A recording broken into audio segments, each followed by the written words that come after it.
Hi friends! இப்போ நம்ம Ponni சீரியலோட review தான் பார்க்க போறோம். வாங்க வீடியோக்குள்ள போகலாம். இதுல ஃபர்ஸ்ட் சீன்லயே பொன்னி ஏற்கனவே சக்தி மேல கோவத்துல இருக்கனால அவங்க காட்டுவாசிங்க கிட்ட மாட்டிக்கிட்டாலும், அவங்க இந்த மாதிரி சக்தியோட ஒய்ஃப் தான் நான் சொல்லிட்டு அந்த உண்மைய சொல்லாம இருக்காங்க. ஆனா சக்தி எவ்வளோதான் பொண்ணுகிட்ட கெஞ்சி கேட்டாலும் பொன்னி மனசு இறங்குற மாதிரியே தெரியல. அதனால பொன்னிய நம்பின அந்த காட்டுவாசிங்களும் சக்தி போய் தான் சொல்லிட்டு இருக்காங்கன்னு சொல்லிட்டு அவங்களுக்கு தண்டனையா அவங்கள மரத்துல கட்டி வைக்க சொல்லி சொன்னது மட்டும் இல்லாம பொண்ணுக்கு தேவையானது எல்லாத்தையுமே அங்க இருக்க காட்டுவாசி லேடிஸ வச்சு பண்ண வைக்கிறாங்க. அப்போ இது எல்லாத்தையுமே பார்த்துட்டு இருந்தாலுமே பொண்ணு அப்ப கூட அமைதியா தான் இருக்காங்க. ஆனா அப்படியே அந்த 2 காட்டுவாசிங்க சக்திய ரொம்பவே வலுக்கட்டாயமா அங்கிருந்து கூட்டிட்டு போகும்போது திடீர்னு பின்னாடி பின்னாடி திரும்பி பார்த்த சக்தியோ அந்த காட்டுவாசிங்க கைவசத்துல இருந்து தப்பிக்க ஆரம்பிக்கிறாங்க. அது மட்டும் இல்லாம அவங்க 2 பேரையுமே தள்ளி விட்டுட்டு எதிர் திசையில ஓட ஆரம்பிக்க உடனே இதை பார்த்துட்டு அந்த காட்டுவாசிங்களோட தலைவனா இருக்கிறவங்கள ஓடுற சக்திய பிடிக்க சொல்லி ஆர்டர் போட உடனே அங்க இருக்க எல்லா காட்டுவாசிங்களும் ஒட்டு மொத்தமா சக்திய துரத்த ஆரம்பிக்கிறாங்க. ஆனா இத பார்த்துட்டு இருக்க பொண்ணு எதுக்காக இவங்க ஓடுறாங்க, ஒருவேளை தண்டனைக்கு பயந்து ஓடுறாங்களான்னு சொல்லிட்டு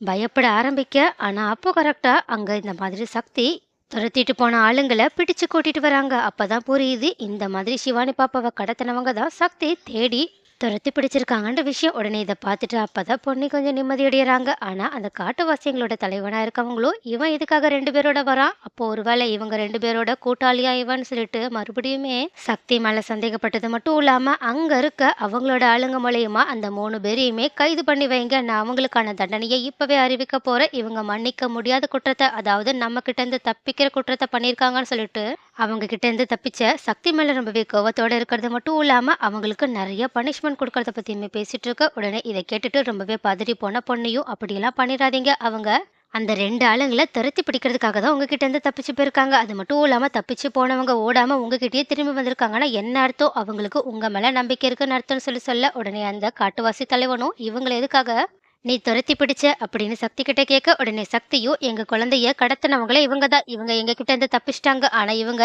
இங்க மறைஞ்சு மறைஞ்சு போறத நான் இப்போதான் பார்த்தேன், அதனாலதான் உங்ககிட்ட சொல்ல நேரம் இல்லாம உடனடியா நானே விரட்டி பிடிச்சேன்னு சொல்லிட்டு சொல்றாங்க. உடனே இதை கேட்டுட்டு பொண்ணுகிட்ட ஆமாமா அந்த குழந்தை உங்களோட குழந்தைன்னு தானே சொன்னீங்க, என்ன இப்போ இந்த ஆளு இவங்களோட குழந்தைன்னு சொல்லிட்டு இருக்கான், இதுல எதுதான் உண்மைன்னு சொல்லிட்டு கேட்க உடனே பொண்ணுயுமே கொஞ்சம் தயக்கத்தோட அந்த குழந்தை எங்களுக்கு சொந்தமான குழந்தை தான், அவங்க இதோ இங்க நிக்கிறாங்களே அவங்களோட அக்கா குழந்தை தான் அப்படின்னு சொல்ல உடனே இதை கேட்டுட்டு காட்டுவாசியோட தலைவனும் ரொம்ப வெக்கவத்தோட அப்ப நான் உனக்கும் இந்த ஆளுக்கும் எந்த சம்மந்தமும் இல்லைன்னு சொன்னது எல்லாமே பொய்யா அப்படின்னு கேட்க உடனே இந்த மாதிரி கோவமா பேசுற தலைவனை பார்த்து பொண்ணு கொஞ்சம் பதற ஆரம்பிக்க. ஆனா சக்தியோ பொண்ணுக்கு துணையா இருக்கிறதுக்காக அப்ப கூட அந்த தலைவன் கிட்ட இல்லைங்கய்யா, இவன் மேல எந்த தப்பும் கிடையாது, நான் இவளுக்கு ஒரு மன்னிக்க முடியாத தப்பு பண்ணிட்டேன், அதனாலதான் அவ என் மேல ரொம்ப பெரிய கோவத்துல இருக்கா, அது மட்டும் இல்லாம இப்ப வரைக்கும் அந்த கோவம் குறையாததுனாலதான் உங்ககிட்ட கூட அப்படி அவ சொல்லிட்டா, அது மட்டும் இல்லாம அவ மனசுக்குள்ள இன்னும் என்ன கணவரா ஏற்க ஆரம்பிக்கலான்னு சொல்லிட்டு ரொம்பவே வருத்தத்தோட சொல்ல உடனே இதை கேட்டுட்டு பொண்ணையுமே தலை குனிஞ்சு நிக்கிறாங்க. ஆனா காட்டுவாசிங்களோட தலைவனும் நடக்கிற விஷயத்த சக்தியோட முகத்தை வச்சும் பொன்னியோட முகத்தை வச்சுமே புரிஞ்சுக்கிட்டு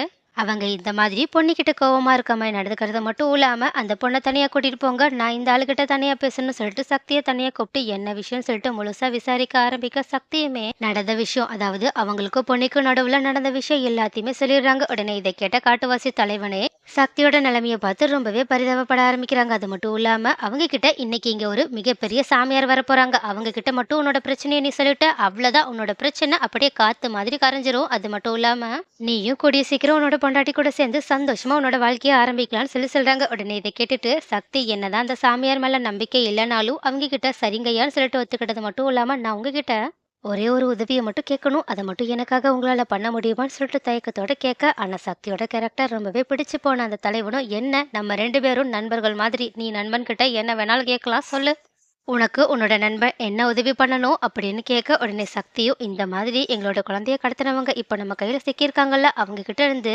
சில உண்மைகளை வர வைக்கணும், சோ அதுக்கு உங்களோட உதவி வேணும்னு சொல்லி கேட்க உடனடியா அந்த கடத்தல்காரங்க கிட்ட சக்தியை கூட்டிட்டு போன அந்த தலைவனும் இவங்க கிட்ட இருந்து நீ என்ன உண்மையை வேணாலும் கேளு, அவங்க கண்டிப்பா உண்மையை சொல்லிதான் ஆகணும், அப்படி சொல்லலைன்னா நாங்க இங்கேயே இவங்க 2 பேரையுமே கொன்னுடுவோம், ஏன்னா வெளியே போனா கண்டிப்பா இவங்க எப்படியோ யாருக்கும் எந்த நல்லதும் பண்ண போறதில்ல, அது மட்டும் இல்லாம ஒரு குழந்தையே கடத்தினவங்கள நாங்கெல்லாம் விட்டு வைக்க மாட்டோம்னு சொல்லிட்டு அவங்களுக்கு மரண தண்டனை கொடுக்கற மாதிரி அவங்கள பயன்படுத்துற மாதிரி பேசிட்டு இருக்க. உடனே இதனால பயந்து போன அந்த 2 அடியாட்களும் சக்தி கிட்ட சார் சார் எங்களை எப்படியாவது உங்க கூடயே கூட்டிட்டு போயிடுங்க சார், இவங்க இங்க இருந்தா எங்களை கொன்னுடுவேன்னு சொல்லிட்டு மிரட்டிட்டு இருக்காங்க, எங்களுக்கு ரொம்பவே பயமா இருக்கு, நாங்க உங்ககிட்ட எல்லா உண்மையுமே சொல்லிடுறோம், ஒருவேளை உண்மை எல்லாமே உங்களுக்கு தெரிஞ்சிருச்சுன்னா கண்டிப்பா இதுக்கு பின்னாடி எங்களோட திட்டம் எதுவுமே இல்லைன்றது தெரிஞ்சிரும், நாங்க அப்பாவின்றது புரிய வந்துரும்னு சொல்லிட்டு அவங்க நடந்த உண்மை எல்லாத்தையுமே சொல்ல ஆரம்பிக்கிறாங்க. அது மட்டும் இல்லாம நாங்க சும்மா எங்களோட பாஸ் சொன்னத தான் செஞ்சோம். அது மட்டும் இல்லாம எங்களோட பாஸுக்கு மேல இன்னொரு பாஸ் இருக்காங்க. அவங்க பேர் கூட தாஸ். அவங்க தான் இந்த மாதிரி இந்த குழந்தைய கடத்த சொல்லி எங்ககிட்ட சொன்னாங்க. அதனால தான் நாங்களும் பணத்துக்காக இத பண்ணிட்டோம். அது மட்டும் இல்லாம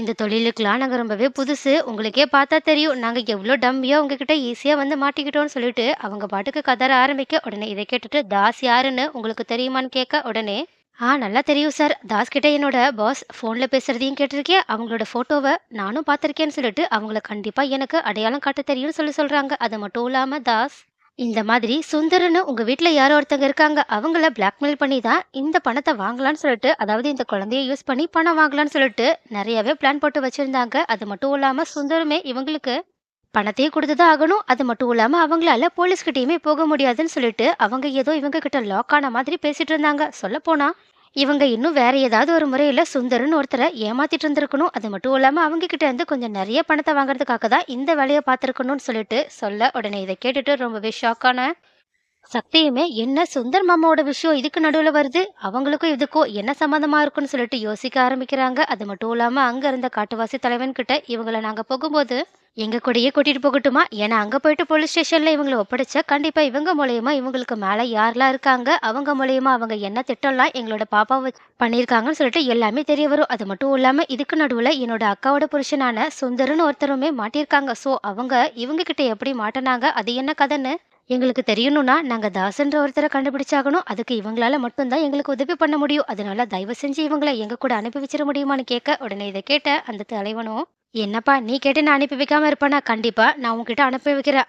ஆனா ஒரே ஒரு நிபந்தனை இருக்கு. நீ வெளிய போயிட்டு இவங்களுக்கு கொடுக்க வேண்டிய தண்டனைய கரெக்ட்டா வாங்கி கொடுக்கணும். அப்படி மட்டும் வாங்கி கொடுக்கல, நாங்களே இவங்கள கண்டுபிடிச்சு மறுபடியுமே இந்த காட்டுக்கு கூட்டிட்டு வந்து நரபலி கொடுத்தாலும் கொடுத்துருவோம். ஏன்னா நாங்க இந்த காட்டுல தப்பு செஞ்சவங்கள ஒரு துளி கூட மன்னிக்க மாட்டோம்னு." அந்த கடத்தல்காரங்கள செம்மையா பயமுறுத்துன மாதிரி பேசுனது மட்டும் இல்லாம, அவங்க முன்னாடியே உங்கள நாங்க எல்லாருமே நோட் பண்ணிட்டு தான் இருப்போம். அதனால நீங்க அங்க போயிட்டு எல்லா உண்மையுமே சொல்லியாகணும்னு சொல்லிட்டு சொன்னது மட்டும் இல்லாம சக்தி கிட்ட, நாளைக்கு காலையில போகும்போது இவங்களையுமே உங்க கூட கூட்டிட்டு போங்க அப்படின்னு சொன்னது மட்டும் இல்லாம, சரி இரவு பூஜைக்கு நேரம் ஆயிடுச்சு. சாமியார் சீக்கிரமா வந்துருவாங்க. வா வந்து தயாராகுன்னு சொல்லிட்டு சக்திய அவங்க எங்கேயோ கூட்டிட்டு போக, அதே மாதிரி தலைவன் அவங்க ஒய்ஃப் கிட்டயுமே பொண்ணிய ஏதோ ரெடி பண்ண சொல்லிட்டு இருக்காங்க. அதனால அங்கேயுமே பொண்ணிய ரொம்பவே சூப்பரா ரெடி பண்ணிட்டு இருக்காங்க. அதே மாதிரி கொஞ்ச நேரத்திலேயே அந்த தலைவன் சொன்ன சாமியாருமே அங்க வந்துடுறாங்க. அவங்க முன்னாடி இந்த மாதிரி காட்டுவாசிங்களோட தலைவர் பொன்னியையும் சக்தியையும் நிக்க வச்சிருக்காங்க. அப்போ அவங்கள பார்த்த உடனேயே இவங்க 2 பேருமே புருஷ பொண்டாட்டிங்கன்னு சொல்லிட்டு அந்த சாமியார் கண்டுபிடிச்சிடுறாங்க. உடனே இத கேட்டுட்டு சக்தி, பரவாயில்லையே நம்ம எதுவுமே சொல்றதுக்கு முன்னாடியே இவங்க நம்மள பத்தி புட்டு புட்டு வைப்பாங்க போலயேன்னு சொல்லிட்டு ரொம்பவே ஆர்வமா நின்னுட்டு இருக்காங்க. ஆனா பொண்ணையும் யாரையுமே நம்புற மாதிரியே தெரியல. அது மட்டும் இல்லாம இந்த மாதிரி சக்தி கூட தன்னை சேர்ந்து நிக்க வச்சதுக்காக அவங்க ரொம்பவே கடுப்போட நின்னுட்டு இருக்கா. ஆனா சாமியாரோ பொண்ணுகிட்ட, நீ எந்த அளவுக்கு இவங்கள விட்டு விலகி போகணும்னு நினைக்கிறியோ, அந்த அளவுக்கு நீ இவங்க கூடயே தான் சேர்ந்து வாழ வேண்டியது இருக்கும். ஏன்னா கடைசி வரைக்கும் நீங்க 2 பேரும் சேர்ந்து வாழுவீங்கன்றது உங்களோட தலையில எழுதி வச்சிருக்குன்னு சொல்லிட்டு குறி சொல்ல ஆரம்பிக்க, உடனே இத கேட்டுட்டு ஒரு பக்கம் சக்தி சந்தோஷப்பட, பொண்ணையோ ரொம்பவே ஷாக் ஆகி நின்னுட்டு இருக்காங்க.